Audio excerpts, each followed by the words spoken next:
नमस्कार जय जगन्नाथ दर्शक बंधु आसुची देव दीपावली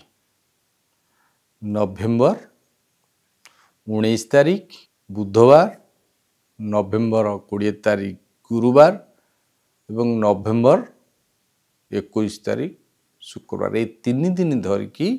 देव दीपावली पालन करा जाए एवं ये देव दीपावली रे प्रभु जगन्नाथ 19 तारीख दिन अर्थात बुधवार दिन नंदो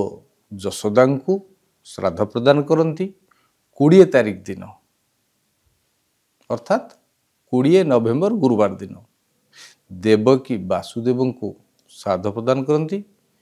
एवं 21 तारीख दिन कश्यप अदिति वो इंद्रद्युम्न गुंडीचा को श्राद्ध प्रदान करते यही तीन दिन धरी प्रभु जगन्नाथ श्राद्ध वेश दर्शन दियंती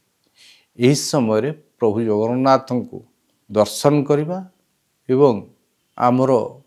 निजर ग्रह कष्टर मुक्ति निमित्त तीन दिन जाक घरे जदि घी दीप जला जाए मंदिर रे घी दीप जला जाए तेज अत्यंत शुभ फल मिलता है ग्रह कष्टर मिलिबो मुक्ति जो माने चाकरी क्षेत्र में समस्या भोग करुचंती से माने तीन दिन धरिकी अखंड दीप घी दीप लगातु जो माने शनि ग्रहंकर कष्टर मुक्ति पाइबा चाहते राहु केतुर महादशा अंतर्दशा प्रति अंतर्दशा चली से माने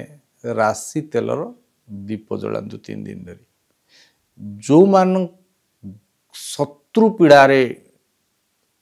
कष्ट पाउछन से माने ठीक तार पूर्व दिन अर्थात 19 तारीख 18 तारीख दिन सोरिष तेलर दीप तीन दिन धरिक जलांतु अर्थात 18 19 20 जो माने धनर कामना करुचंती से माने प्रभु जगन्नाथ को दर्शन करने सहित माँ लक्ष्मी को दर्शन करंतु एवं लक्ष्मी मंदिर रे घी दीपटे जलवा सहित सांगरे लवंग आउ गुजराती नहीं दीपर पकईकरी जलेबे करंतु ये उपाय देव दीपावली घरे घरे पालन करंतु एवं प्रभु जगन्नाथ आशीर्वाद आपण पांतु एवं यही तीन दिन धरिकी प्रभु जगन्नाथ श्राद्ध वेश धवल वेश दर्शन दियंती जो माने याकू दर्शन करिवे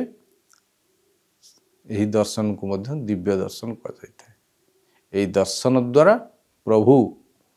जगन्नाथ आशीर्वाद मिलवा सहित सकल प्रकार ग्रह खंडन होबार मध्य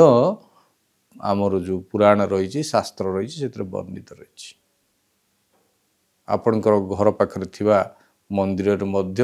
घृतदीप अखंडित घृतदीप प्रज्वलन करतु ग्राम सहर नगर समस्तंकर मंगल हो जय जगन्नाथ।